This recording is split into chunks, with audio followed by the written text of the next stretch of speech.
Boa noite a todos. O tema da aula de hoje é hidrocarbonetos. Nós vamos falar a respeito da nomenclatura e de alguns grupos de hidrocarbonetos. Os hidrocarbonetos são compostos formados exclusivamente pelos elementos químicos carbono e hidrogênio. As moléculas dos hidrocarbonetos podem ser constituídas por um carbono, como no caso do metano, que é o hidrocarboneto mais simples que nós temos, também conhecido como gás natural, ou podem ter centenas e até milhares de carbonos. Dentre os hidrocarbonetos, nós temos os alifáticos e os aromáticos. Nós já conversamos em aulas anteriores a respeito desta classificação. Os compostos aromáticos são aqueles que apresentam o anel de benzeno. E os compostos alifáticos são aqueles que não apresentam o anel de benzeno.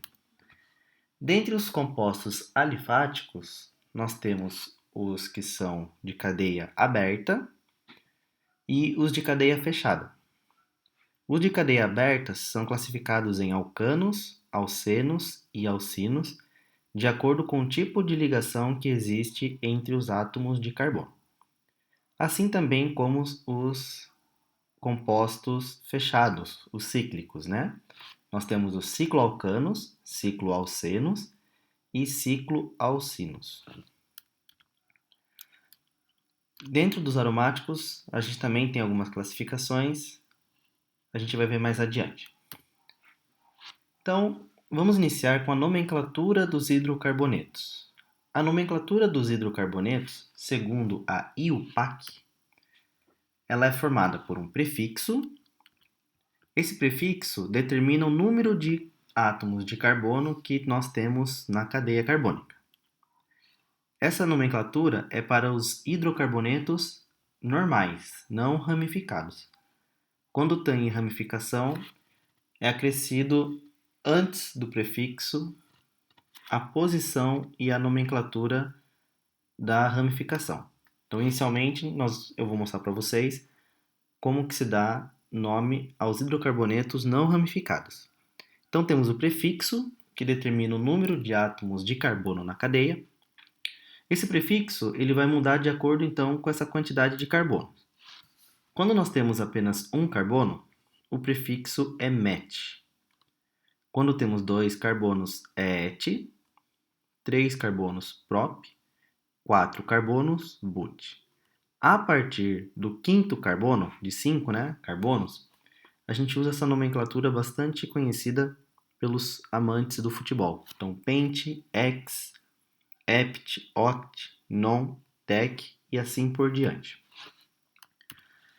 O nome também é formado por um intermediário que vai determinar o tipo de ligação que existe naquela cadeia carbônica. Então, quando uma cadeia carbônica ela é saturada, ou seja, os átomos de carbono são ligados apenas por ligações simples, o intermediário vai ser an. Se houver uma dupla, vai ser en. Se houver uma tripla, vai ser in. Se houver uma dupla e uma tripla, enin. E se houver duas duplas, dien. Existem cadeias carbônicas com mais de duas duplas, com mais de duas triplas também, mas nós vamos inicialmente estudar apenas moléculas mais simples. E o sufixo, a última sílaba, né, da nomenclatura de um hidrocarboneto ou de um composto orgânico, vai indicar para a gente a função. Como nós estaremos tratando exclusivamente nessa aula dos hidrocarbonetos, todos eles terminarão apenas em "o". A partir das próximas aulas, quando nós vermos as funções oxigenadas e as nitrogenadas, essa nomenclatura, esse sufixo modifica de acordo com a função oxigenada ou nitrogenada. Agora, os hidrocarbonetos ramificados, antes de nós seguirmos para os exemplos de nomenclatura, nós temos que nomear a cadeia principal da mesma forma como a gente viu agora, mas também é necessário nomear as ramificações, tá? As ramificações, elas são grupinhos que estão pendurados à cadeia principal. A cadeia principal é aquela que contém a maior quantidade de carbonos possível. No caso, se existir na cadeia carbônica uma dupla ligação ou uma tripla, esta dupla ou esta tripla obrigatoriamente tem que fazer parte da cadeia principal. Então, nesse exemplo que vocês estão vendo aí, nós temos na cadeia principal 5 carbonos. Então, para esta cadeia principal, nós vamos seguir exatamente a regra que eu passei inicialmente para vocês. Apenas vamos ter que indicar também as ramificações. Observe que a cadeia principal ela tem que ser aquela constituída por o maior número de carbonos possíveis, mesmo que seja necessário, por exemplo, fazer uma curva, né, na molécula. A cadeia principal não é aquela linear com maior quantidade de carbonos. Ela tem que ser, de forma geral, a sequência com maior quantidade de carbono. O radical ou a ramificação é um grupinho ou um átomo que tem uma valência livre, né? Então, por exemplo, esse carbono ele tem 3 hidrogênios, então ele está fazendo 3 ligações, falta uma quarta ligação. Essa quarta ligação vai ser estabelecida entre outro carbono que estará fazendo parte, né, que fará parte da cadeia principal. Esse grupinho chama-se metil. Então, para as ramificações, como que nós damos o nome? Nós vamos colocar a quantidade de carbonos presente. Então, esse aqui tem apenas um carbono. Então, ele é o MET. E para indicar que é um radical, nós colocaremos a terminação -il na frente. Com 2 carbonos é ET. Como se trata de um radical, etil. 3 carbonos é prop. Como se trata de um radical, propil. Neste caso, nós colocamos o N, propil, que significa normal, porque esta valência ela pode estar no carbono que nós podemos chamar de 1, ou ela pode aparecer também no carbono que nós vamos chamar de 2.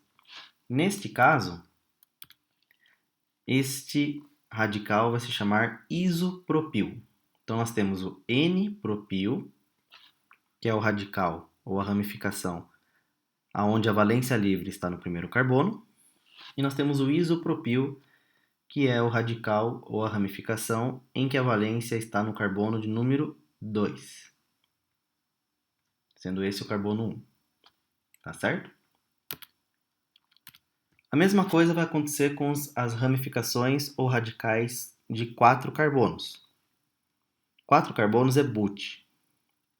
Como este radical está com a valência livre no primeiro carbono, nós vamos denominá-lo N-butil. Se a valência aparecer no segundo carbono, a valência livre, nós vamos denominá-lo sec-butil, porque esse carbono ele é secundário.